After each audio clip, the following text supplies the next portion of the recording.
Hey guys, my name is Nicole. Welcome back to my channel. This week I went thrifting 5 days in a row and I'm going to show you my haul that I ended up with. If you're new to my channel, I have an antique booth called Green Onion Vintage. So when I go thrifting, I'm looking for a few different things. First would be things that are newer but are my style that I can sell in my booth for a profit. Second would be true antiques. That's kind of hard for me to find at my local Goodwills, but I'm always looking for a real antique that I could sell, of course, for a profit. And then third would be either furniture or other items that I can upcycle and flip, once again, for a profit. That is kind of the point of having a booth, right? Besides it being really fun, I do use my booth as a side gig and a little bit of a side income for my family. Let me just get right into what I bought this time. I thought I was going to show you everything by day, but I kind of carried everything in here just kind of randomly. So I know I got these things on day one. Day one was at Goodwill. And I got a pair of these jars. These are newer and I paid $3 each. I got them, they're exactly the same. 1 and 2. Just kind of liked the like beehiviness of the jars, and of course the wood lids, they seal. Nothing wrong with them. And these are just the kinds of things I can have in my booth. They're my style. I would like them in my own home. They're useful and they're really cute. I also grabbed this little basket bowl with the strawberry lid. I thought for the holidays coming up, I would like the red color. Nice inside. I don't see any like big chips or anything. There's a little one right here. You can hardly even see that though. So I just really thought that was cute. Little basket weave bowl. I didn't take the tape off, but it does fit really nice. So I'm definitely shopping now that we're in August with the holidays in mind.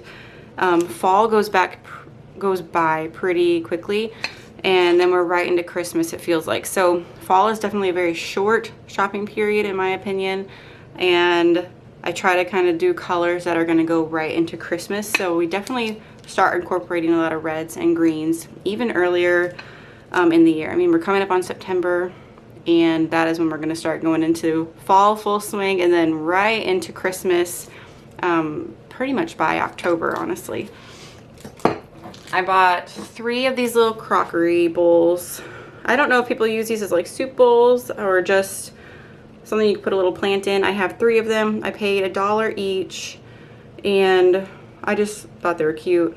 I mean, I sell a lot of crockery in my booth. I don't think these are necessarily that old, but nice little piece of crockery for a shelf, little display piece. I thought those were nice.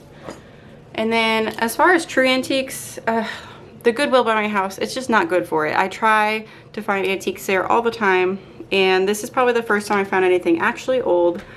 And kind of funny story about these. So these are from Germany. I've sold a lot of sets of these. Actually, my mom has more than I have in our booth. And the first day I went was a Monday, and I got the allspice jar on day 1.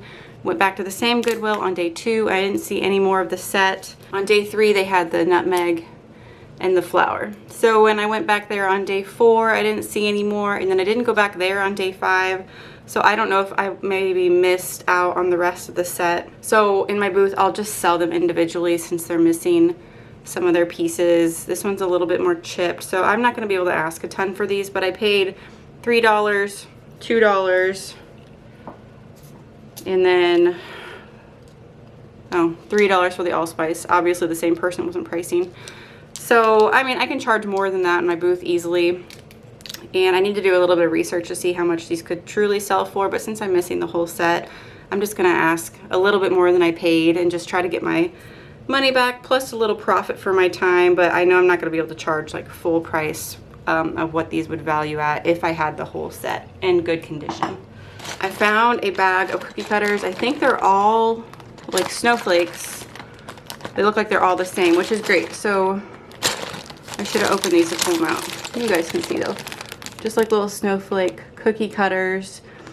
And like I said, I'm shopping for the holidays. I can sell these as ornaments. I'll probably just put like a pretty ribbon or even some jute twine and just sell them as ornaments for a few dollars. I paid $3 for the whole bag, so imagine I can charge $3 for each ornament. So that's actually quite a good profit there, and that'll be a really easy project for me to do.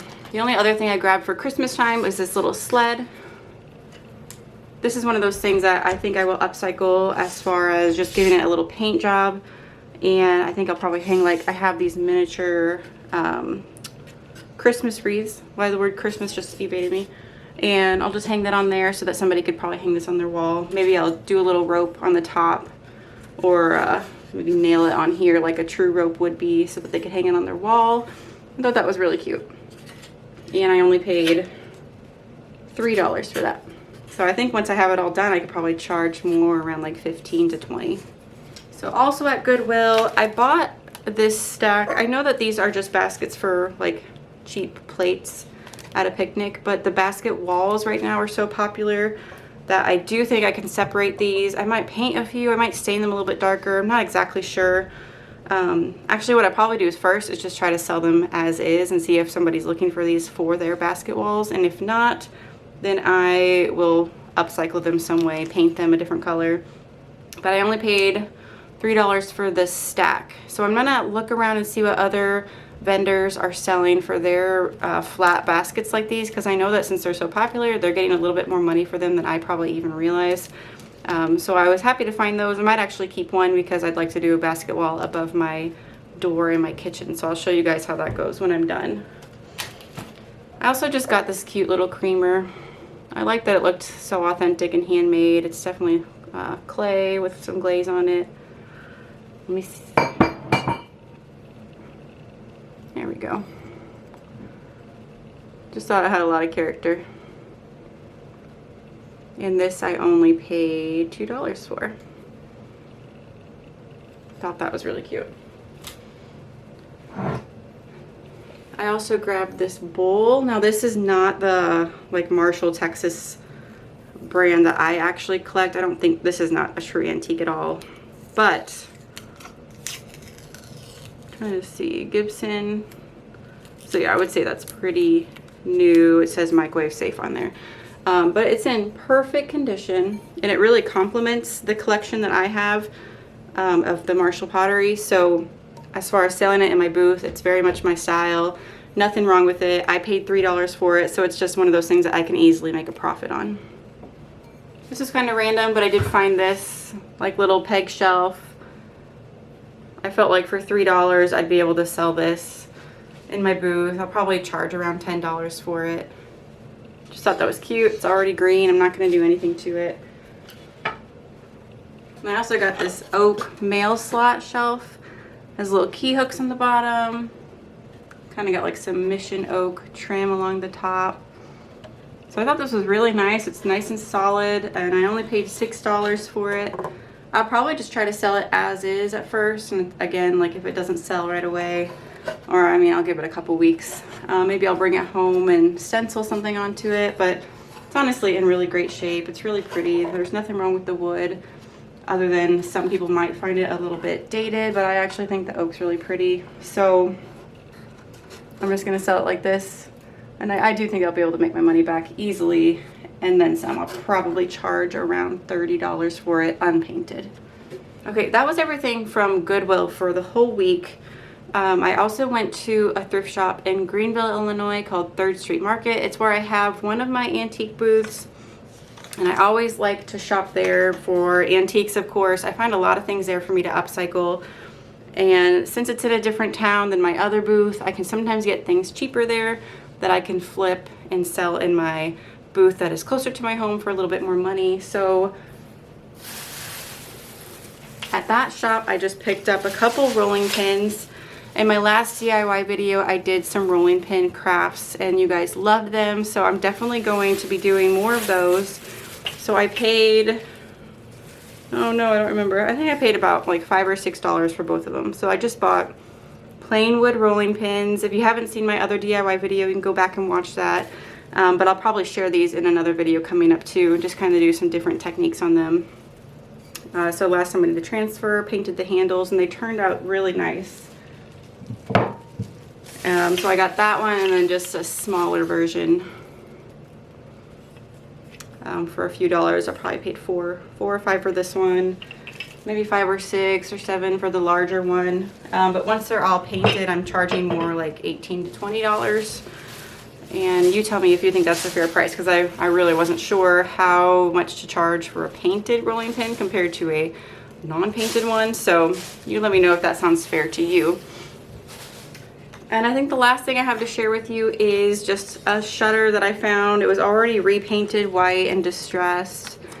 So I have nothing to do to it except for add just a little decor to it. So I'm either gonna add a wreath like I do a lot, or I was thinking about somehow using my sunflower transfers with the fall coming up. I think just putting some sunflowers in the booth would be really pretty. I just don't know how I would do it on the blinds themselves, so that will definitely be an experiment. But whoever painted this, they did a really nice job. They distressed it perfectly. It's not too much, and I think that'll be really fun to play with in an upcoming DIY project. And here's a little like sneak peek of stuff I'm getting ready to DIY in my next video also. So all kinds of fun things in the work. All right guys, that's it for this video. I hope you enjoyed this haul. Let me know how you guys are doing down in the comments below, and make sure you subscribe if you'd like to see that upcoming DIY video.